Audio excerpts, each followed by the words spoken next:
मेरा नाम जुबेर है। ये बात उस वक्त की है जब मैं नॉर्थ वज़ीरिस्तान के पास एक छोटी सी फौजी चौकी पर तैनात था, मीरान शाह से कोई 15 किलोमीटर दूर। हम 8 जवान थे। हमारे कमांडर थे कैप्टन वसीम, पढ़े लिखे, समझदार, ठंडे दिमाग वाले इंसान। वो कहते थे, फौजी को सिर्फ वो यकीन करना चाहिए जो आंखों से देखे।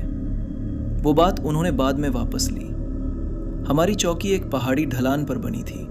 सामने तोची नदी बहती थी, पीछे तारकी के पहाड़ थे, काले, खामोश और हमेशा से वहीं खड़े। स्थानीय लोग इन पहाड़ों के बारे में बात नहीं करते थे। अगर कोई करता भी था तो बस इतना कहता, वहां मत जाना।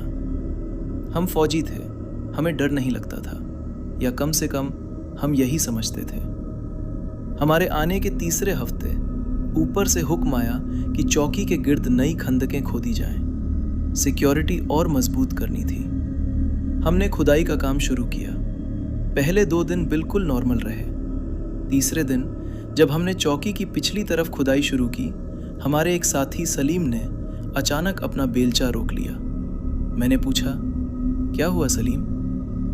सलीम ने सहमी नजरों से नीचे देखा और कहा, हड्डियां हैं। हम सब वहीं रुक गए। कैप्टन वसीम ने खुद आकर देखा। वो सचमुच हड्डियां थी, पुरानी, बिल्कुल सफेद और मिट्टी में गहरे धसी हुई।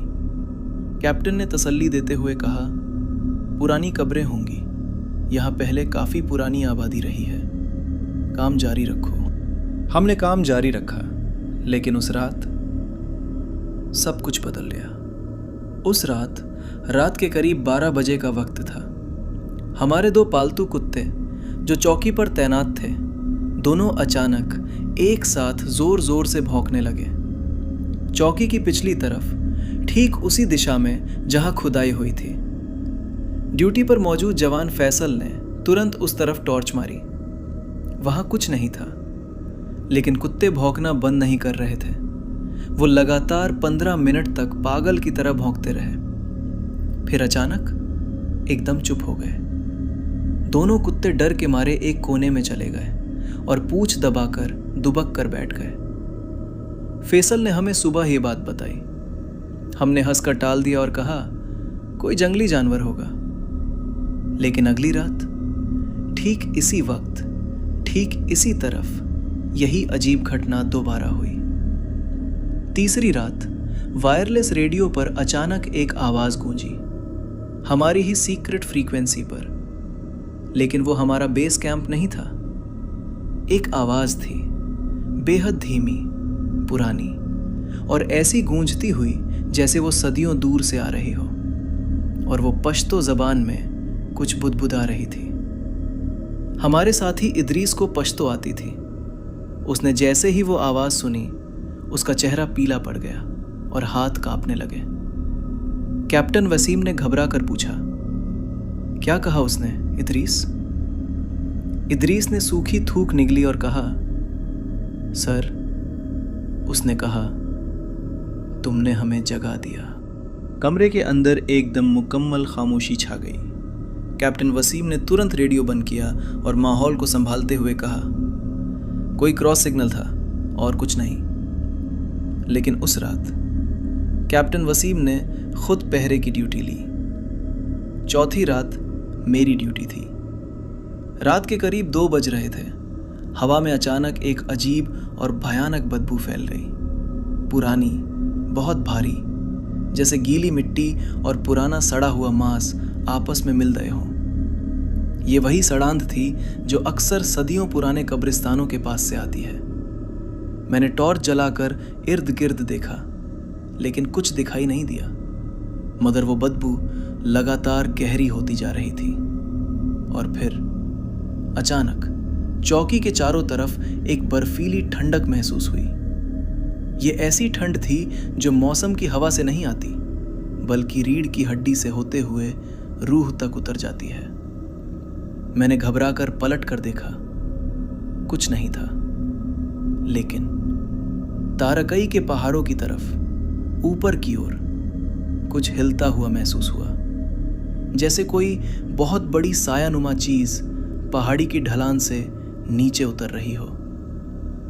मैंने तुरंत दिल ही दिल में आयतुल कुर्सी पढ़ी और कांपती हुई आंखें वहां से हटा ली। 5वीं रात कुछ ऐसा हुआ जिसने हमारी रूह कपा दी। रात के ठीक 3 बजे हम में से 4 जवान पहरे के लिए बाहर मौजूद थे और हम चारों ने एक साथ एक ही समय पर वो अविश्वसनीय मंजर देखा। तारकई के काले पहाड़ों पर बहुत ऊपर पीली रोशनियां जल रही थी, छोटी छोटी रोशनियां जो मशालों जैसी लग रही थी, और वो रोशनियां लगातार हरकत कर रही थी। सलीम ने कांपती आवाज में पूछा, ये क्या है? फीसल ने दिलासा देते हुए कहा, शायद गांव के लोग लकड़ी बीनने आए हो। लेकिन बगल में खड़े इदरीस ने, जो बिल्कुल सुन्न खड़ा था, बेहद आहिस्ता से कहा, वहां ऊपर कोई गांव नहीं है और ना ही वहां कोई इंसान रहता है। हम सब टकटकी लगाए ऊपर देखते रहे। वो मशालों की रोशनियां बहुत ही आहिस्ता आहिस्ता नीचे आ रही थी। हमारे शोर से कैप्टन वसीम भी कमरे से बाहर आ गए। उन्होंने ऊपर जलती मशालों को देखा और पहली बार मैंने उस निडर कैप्टन के चेहरे पर साफ खौफ देखा। उन्होंने कड़कती मगर सहमी आवाज में हुक्म दिया, सब अंदर जाओ, अभी के अभी। हम तुरंत अंदर गए और भारी लकड़ी का दरवाजा बंद कर दिया। कैप्टन ने वायरलेस पर बेस कैंप से राब्ता किया। वो अगले 10 मिनट तक लगातार रेडियो पर घबरा कर बात करते रहे। फिर उन्होंने भारी मन से वायरलेस रखा और हमारी तरफ देखा। कड़कती आवाज में बोले, बेस कैंप का कहना है कि इस पूरे इलाके में हमारा कोई सैनिक दस्ता नहीं है। दूर दूर तक कोई और यूनिट मौजूद नहीं है। कमरे में मौत का सन्नाटा छा गया और तभी हमारी कंटीली तारबंदी के बाहर से सूखे पत्थरों पर कदमों की आवाज आने लगी। भारी बूटों के चलने की आवाज। 1 बूट नहीं, 2 बूट नहीं, बल्कि सैकड़ों बूटों के चलने की भयानक आहट। ऐसा लग रहा था जैसे कोई पूरी सेना बाहर मार्च कर रही हो। इदरीस ने, जिसे पश्तो जबान आती थी, हिम्मत करके खिड़की के एक छोटे से छेद से बाहर झांका और देखते ही वो खौफ के मारे फौरन पीछे हट गया। उसका चेहरा सफेद पड़ चुका था और आंखें फटी की फटी रह गई थी।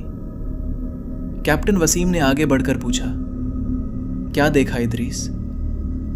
इदरीस ने थरथराते हुए कहा, बाहर लोग हैं सर, बहुत सारे लोग हैं, लेकिन उनके कपड़े, उनकी वर्दी बहुत पुरानी है, जैसे 100 साल पहले का पुराना फौजी लिबास। कैप्टन ने खुद खिड़की से बाहर आंख टिकाई। बाहर देखने के बाद वो धीमे कदमों से पीछे आए और बिना कोई हुक्म दिए चुपचाप जमीन पर बैठ गए। उन्होंने गहरी आवाज में कहा, वो सब अंग्रेजों के जमाने की ब्रिटिश इंडियन आर्मी की यूनिफॉर्म में हैं। हम सब खामोश हो गए। बाहर भारी कदमों की आवाज लगातार गूंजती रही। वो अदृश्य सैनिक हमारी चौकी के इर्द गिर्द मार्च कर रहे थे। तकरीबन आधे घंटे तक वो काफिला हमारे पास से गुजरता रहा और फिर अचानक पूरी पहाड़ी पर मुकम्मल खामोशी छा गई। एक भयानक सन्नाटा। जैसे ही सुबह की धूप खिली, हम सब बाहर निकले। कंटीली तारबंदी के ठीक बाहर, जहां मरुस्थली मिट्टी गीली थी, बूटों के गहरे निशान बने हुए थे। 1-2 नहीं, बल्कि सैकड़ों कदमों के निशान। लेकिन सबसे डरावनी बात यह थी कि वो सारे कदमों के निशान चौकी के पीछे के उस गड्ढे की तरफ से बाहर आए थे, जहां हमने खुदाई करके वो पुरानी सफ़ेद हड्डियां निकाली थी। जैसे वो सब रात को उसी गड्ढे से उठकर बाहर आए हों। कैप्टन वसीम ने उन निशानों को गौर से देखा, फिर सिर उठाकर बोले, आज से खुदाई का काम हमेशा के लिए बंद। मैं बेस कैंप को अभी अपनी रिपोर्ट भेजता हूं। रिपोर्ट में क्या लिखा गया ये तो हमें कभी नहीं पता चला, लेकिन अगली ही सुबह हमारी पूरी यूनिट को तुरंत वहां से वापस बुला लिया गया और चौकी खाली कर दी गई। दोस्तों, हम सब वहां से जिंदा वापस तो आ गए, लेकिन कुछ भयानक यादें और साए इंसान का पीछा कभी नहीं छोड़ते। सलीम, जिसने सबसे पहले उन हड्डियों को देखा था, कहता है कि उसे आज भी रातों को वही डरावना ख्वाब आता है। वही काला पहाड़, वही पीली मशालें और वही फटे पुराने लिबास वाले सैनिक। और ख्वाब में वो सारे पुराने सैनिक उसे देखकर अचानक रुक जाते हैं और बिना आग झपकाए बस टकटकी लगाकर उसे देखते रहते हैं। और रही बात हमारे साथी इदरीस की, तो उस रात खिड़की से बाहर देखने के बाद उसने फौरन आर्मी से इस्तीफा दे दिया। जब बाद में किसी ने पूछा, इदरीस भाई इतनी अच्छी नौकरी क्यों छोड़ दी, तो उसने कांपते हुए बस इतना ही कहा, क्योंकि उस रात खिड़की के बाहर जो सैकड़ों चेहरे मार्च कर रहे थे, उनमें से एक पुरानी वर्दी पहने साए ने अपना सिर घुमाया, सीधे मेरी खिड़की की तरफ देखा और वो भयानक अंदाज में मुस्कुरा रहा था। दोस्तों, तारकई के काले और खामोश पहाड़ आज भी वहीं खड़े हैं, काले, सुनसान, डरावने। और आज भी जो लोग उस इलाके के आसपास से गुजरते हैं, वो यही सलाह देते हैं, रात के वक्त गलती से भी उन ऊंचे पहाड़ों की तरफ मत देखना, क्योंकि जब आप उन पहाड़ों को देख रहे होते हैं तो उन पहाड़ों के अंधेरे में छिपा कोई प्राचीन साया भी आपको घूर रहा होता है।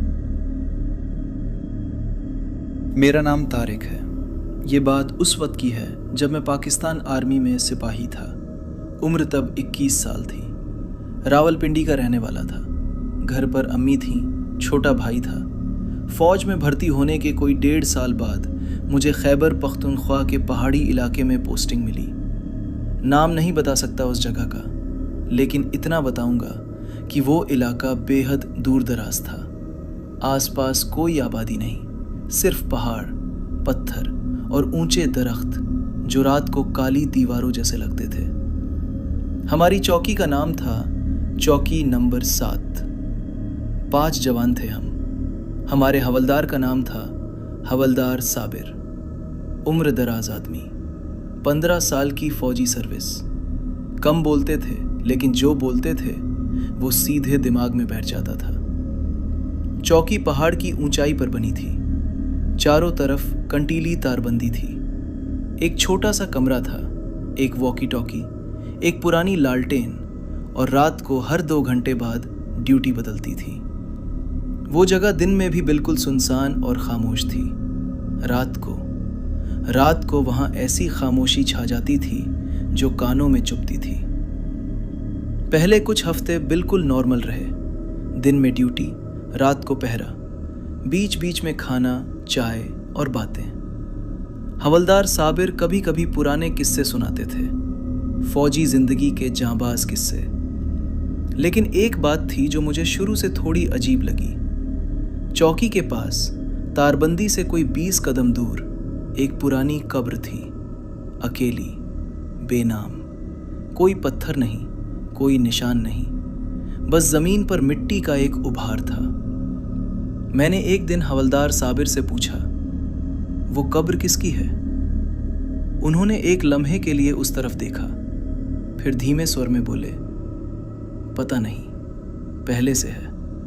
जब मैं पहली बार यहां आया था तब भी थी। फिर उन्होंने एक ऐसी बात कही जो मुझे बाद में समझ आई, तारिक, रात की ड्यूटी में उस तरफ ज्यादा मत देखना। मैंने पूछा, क्यों? उन्होंने कोई जवाब नहीं दिया, बस सिर हिलाया और अंदर चले गए। तीसरे हफ्ते की बात है। रात की ड्यूटी मेरी थी। रात के करीब 2 बजे। आसमान एकदम साफ था, चांद खिला हुआ था और पहाड़ों पर सफेद चांदनी फैली थी। मैं तारबंदी के पास बंदूक ताने खड़ा था। तभी हमारा कुत्ता, जिसका नाम था काला, अचानक अजीब तरह से भौंकने लगा। काला हमेशा शांत रहता था, बहुत कम भौंकता था, लेकिन उस रात वो लगातार एक ही दिशा में गुर्रा रहा था और भौंक रहा था, उस पुरानी कब्र की दिशा में। मैंने उस तरफ देखा। चांदनी में कब्र साफ दिख रही थी, वहां कुछ भी नहीं था। लेकिन काला रुक नहीं रहा था। मैंने उसे पुचकार कर बुलाया, पर वो मेरे पास नहीं आया।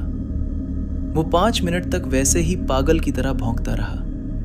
फिर अचानक वो एकदम चुप हो गया, जैसे किसी ने उसका गला भींच दिया हो, और अपनी पूंछ दबाकर दुबकता हुआ कमरे में घुस गया।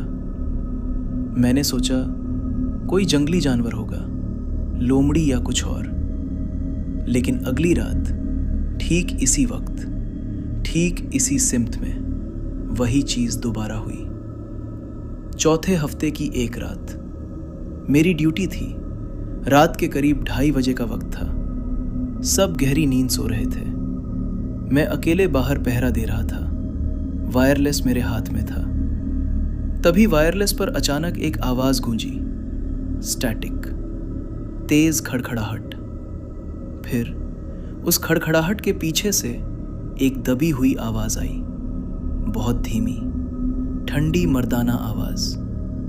उसने कुछ कहा जो मुझे समझ नहीं आया। उसकी जबान पश्तो थी या कोई और प्राचीन भाषा, मैं नहीं जानता। मैंने वायरलेस का बटन दबाकर कहा, हेलो, कौन है? कोई जवाब नहीं आया। फिर वही तेज स्टैटिक, फिर वही अजीब आवाज आई, और फिर गहरा सन्नाटा छा गया। अगली सुबह मैंने हवलदार साबिर को पूरी बात बताई। उन्होंने सुनकर कहा, यहाँ पहाड़ों में कभी कभी पुरानी फ्रीक्वेंसीज पर सिग्नल टकरा जाते हैं, घबराओ मत, कुछ नहीं है। लेकिन उनके चेहरे पर जो तस्सुर था वो उनकी आवाज के दिलासे से मेल नहीं खा रहा था। उनकी आंखों में साफ खौफ था। अगली रात के करीब 3 बज रहे थे। हवा में अचानक एक बेहद अजीब और भारी बदबू फैल गई। पुरानी, सड़ी हुई और बहुत भारी गंध, जैसे गीली मिट्टी के साथ कोई सड़ा हुआ मांस मिला हो, जैसे जमीन के गहरे अंदर से कुछ सड़कर ऊपर आ रहा हो।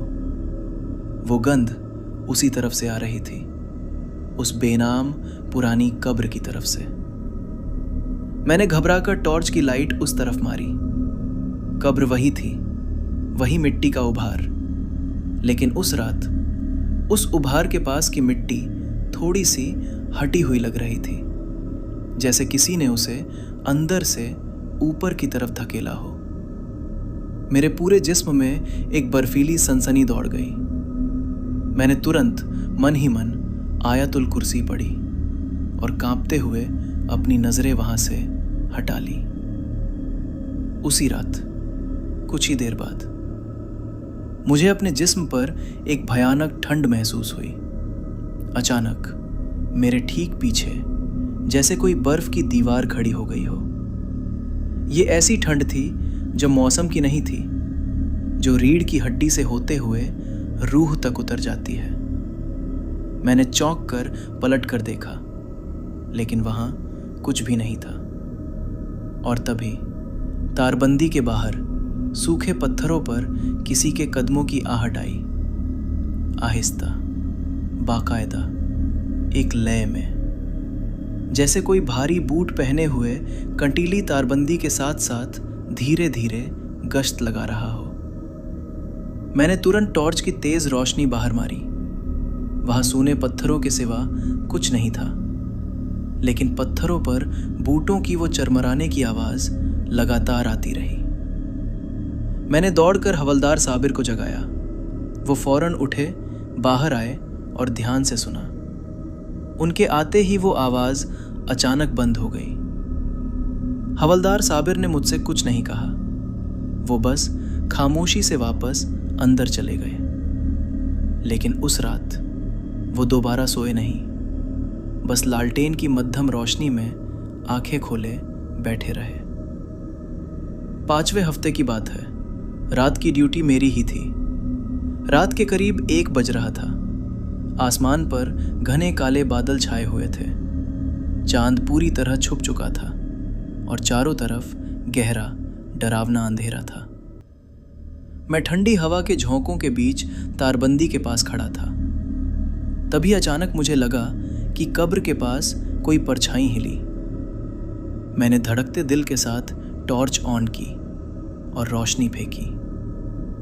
वहां सचमुच एक आदमी खड़ा था, कब्र के बिल्कुल पास, घुटनों तक मिट्टी में धंसा हुआ। वो सैन्य वर्दी में था।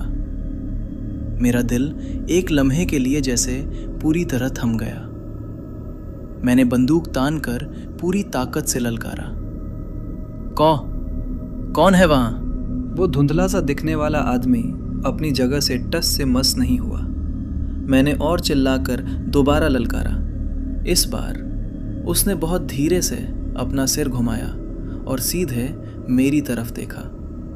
टॉर्च की पीली रोशनी सीधे उसके चेहरे पर पड़ी और डर के मारे मेरे हाथ से टॉर्च छूटकर जमीन पर गिर गई।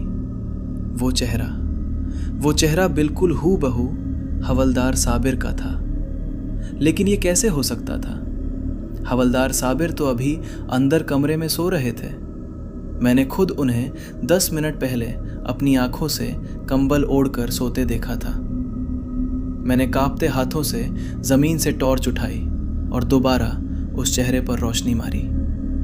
वो आकृति अभी भी वहीं खड़ी थी, वही चेहरा था, लेकिन उसकी त्वचा सूखी, पीली और बेजान लग रही थी। उसके वो कपड़े आज के नहीं थे, बहुत पुराने और फटे पुराने फौजी लिबास थे, जिन पर सूखी हुई पीली मिट्टी जमी थी। और उसकी आंखें बिल्कुल बंद थी। खड़े खड़े बेजान चेहरे के साथ उसकी आंखें बंद थी। मैं चीखना चाहता था, अपने साथियों को बुलाना चाहता था, लेकिन खौफ के मारे मेरे हलक से आवाज ही नहीं निकली। और तभी वो आकृति धीरे धीरे, बिना हिले डुले, आहिस्ता आहिस्ता नीचे धंसने लगी, उसी बेनाम कब्र के अंदर, ठीक उसी तरह जैसे सूखी जमीन पानी को अपने अंदर जज्ब लेती है। अगली सुबह चाय के वक्त मैंने कांपते हुए हवलदार साबिर को रात का पूरा मंजर सुनाया। उन्होंने मेरी पूरी बात बहुत शांत होकर सुनी। कुछ देर खामोश रहे, फिर अपनी चाय का कप नीचे रखा और एक ऐसी बात कही जो मैं आज तक चाहकर भी नहीं भूल पाया।